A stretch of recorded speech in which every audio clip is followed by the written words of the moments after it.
Last week, the world was riveted by the successful rescue of a youth soccer team as they and their coach were pulled out of a flooded cave in Thailand.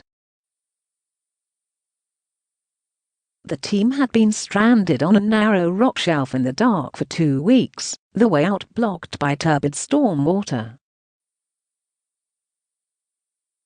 The rescue involved far more than a few divers putting on gear and heading into the cave. It required a tremendous amount of technical skill and posed extreme danger. But why, exactly, was it so dangerous? And what would it feel like to dive in those kinds of conditions? I'm a professional diver with 16 years of dive experience, including safety diving and cave diving, and I have trained numerous scuba instructors. I also work full-time in a safety diving role, so answering the first question from a technical perspective is easy enough. The short answer is that all cave diving is dangerous. We'll dig into why below. But to answer the second question, I decided to open my logbook and go back to a dive from many years ago, well before I was diving professionally. As a few select passages below highlight, this was a dive where things almost went fatally wrong. Into the dark. My first experiences in cave diving were incredible. Once I slid under the surface and into a cave, I entered an alien world filled with incredible rock formations, strange sounds, and a darkness so complete as to defy imagination. My dive buddy and I had made several scuba dives in fully flooded caves and were truly enjoying our newfound sport. There was just one problem. While we were both experienced divers, with hundreds of log dives under our belts, neither of us was actually certified to dive in a cave. And in a cave, things can go wrong quickly. Cave diving has 5 rules. These sum up the hard-won wisdom of the cave diving community, as conducted through the analysis of cave diving accidents and fatalities. Though the exact wording of each will differ from instructor to instructor, the rules are: be well trained, and do not dive beyond your certification level. Never use more than 1/3 of your breathing gas to enter the cave, reserve 1/3 for exiting and 1/3 for emergencies. Maintain a physical guideline back to the cave entrance at all times. Never dive below the appropriate depth for your breathing gas mixture.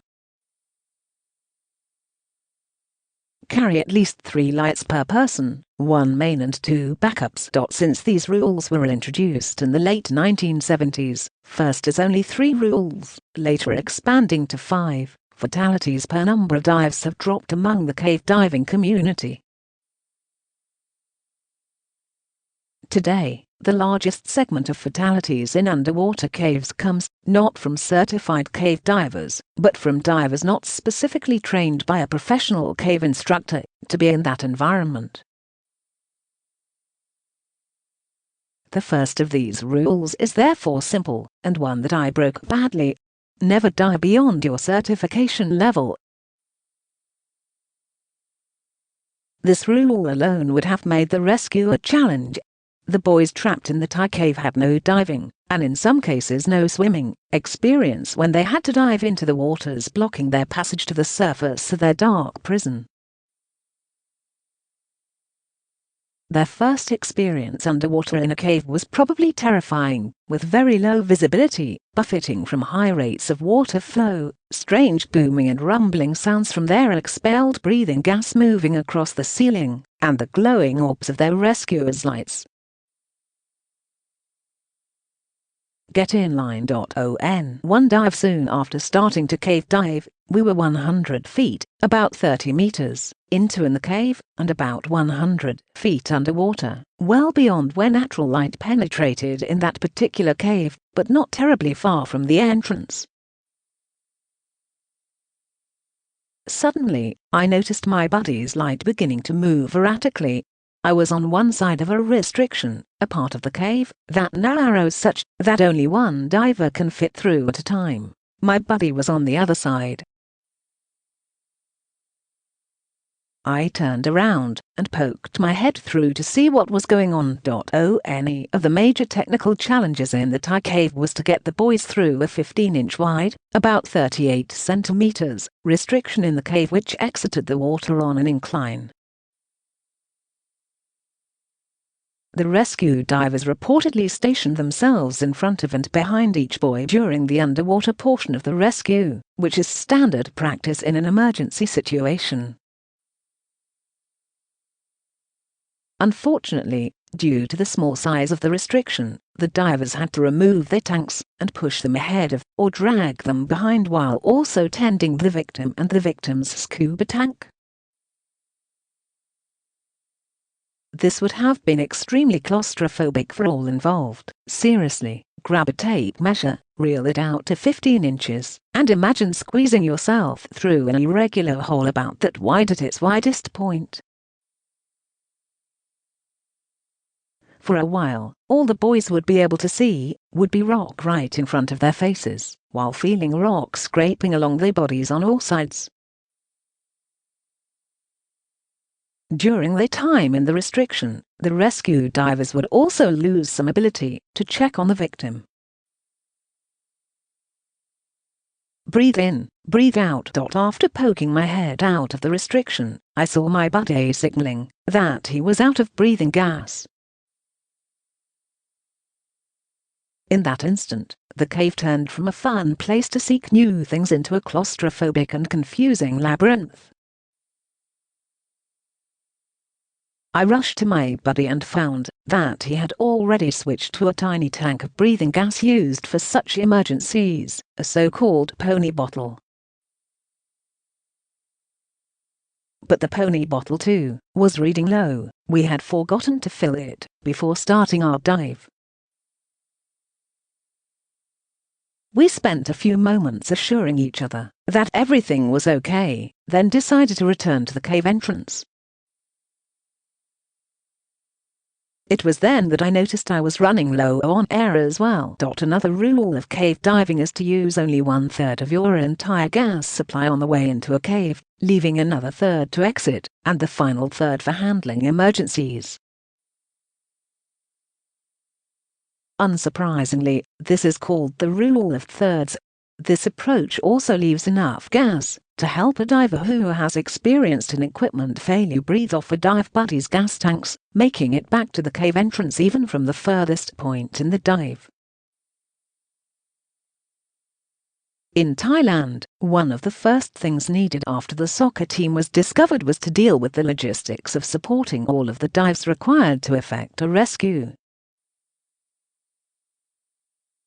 This would mean having support divers cache breathing gas tanks ahead of the main rescue divers, so they would have enough breathing gas to make it to the boys' perch in the cave and back out.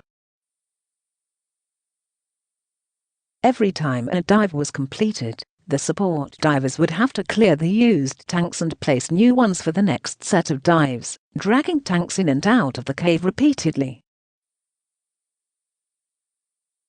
Even these support dives were fraught with danger, as evidenced by the loss of one of the support divers who ran out of breathing gas on his way out of the cave after placing tanks for the main rescue divers. Not quite right. My buddy and I started toward the exit, but realized that our scuba gear configurations were hampering us by not being clean, that is, not tightly packed against our bodies.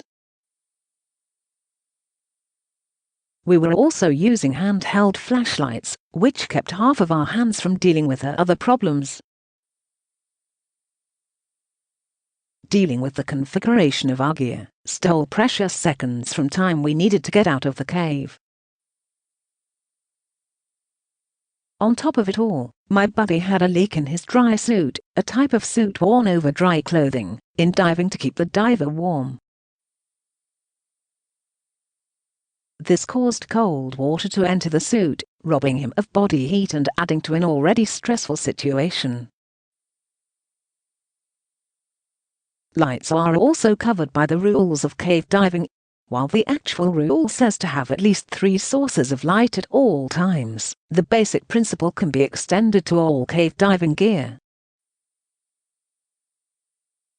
One must have appropriate and redundant equipment, including breathing gas tanks, lights, scuba regulators, and anything else necessary to stay alive under a ceiling of rock with no way out but the path you came in on. The Thai soccer team would have been chilled even before entering to water to escape the cave. Once in the water, even with wetsuits, the boys would have been downright cold. The water likely was in the low 70 degrees Fahrenheit range, or low 20s in Celsius, which can cause uncontrollable shivering within 30 minutes for someone without thermal protection. Adding to the stress of the cold was the fact that the boys were using non-standard cave diving gear in the form of full face masks which would make their own breathing sound vaguely Darth Vader-esque. They also used a single breathing gas tank instead of the usual 2, reducing the margin of error and violating the redundancy rule, though the decision to shave that margin likely contributed to a successful rescue in the end. Single tanks are used in cave diving, usually for stage tanks, to increase the range of a cave diving team, or as part of a cave diving gear configuration called side mount diving. Quote, but it's fairly rare for a single tank to be used alone as a primary breathing gas source. The main reasons for this are that it reduces safety margins by introducing single points of failure at the tank valve and scuba regulator. One failure and the entire system becomes compromised. Plus, a single tank simply holds less breathing gas than double tanks. Hansel and Gretel. We had been diving in the cave with no guideline to lead us back to the surface. We had memorized the layout of the cave while diving and had used those memories to find our way around, since there wasn't a map available for this cave. At the time, we thought this was enough to ensure our safety. We headed back toward the expected entrance, only to find a solid wall of rock. We looked to our sides and saw only more rock. Behind us was the tunnel we had just come through, leading deeper into the cave. For the first time in my diving life, I was truly scared underwater. The primal part of my brain started to scream that this was a good time to start panicking.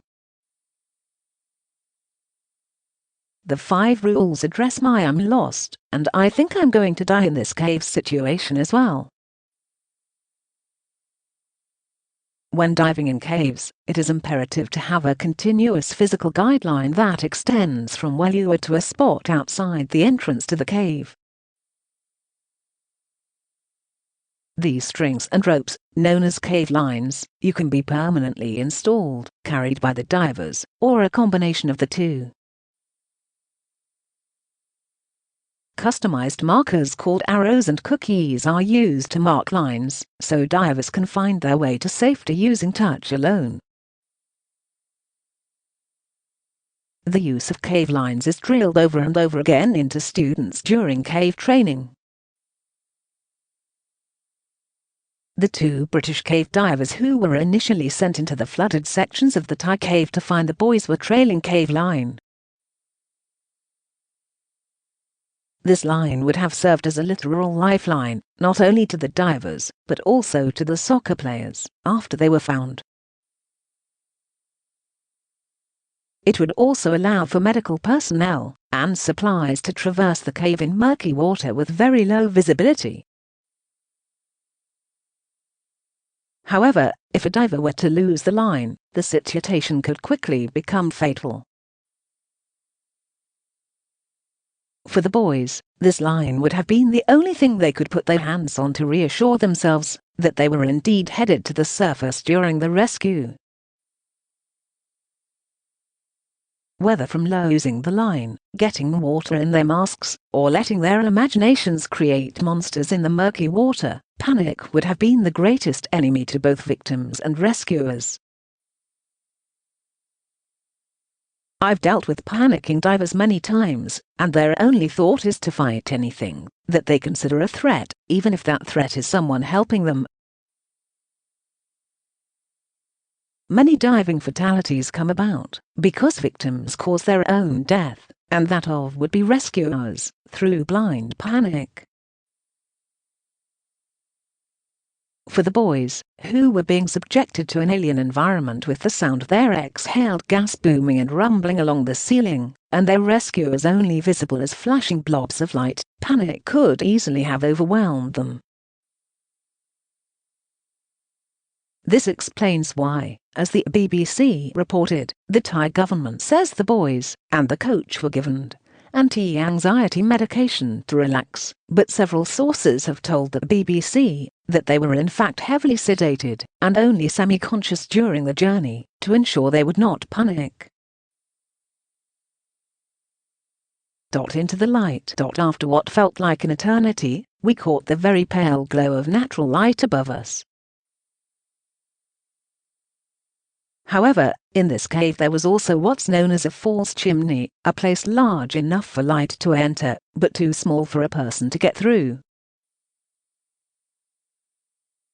I knew that at least one other diver had died trying to get to the surface by following this cave's false chimney.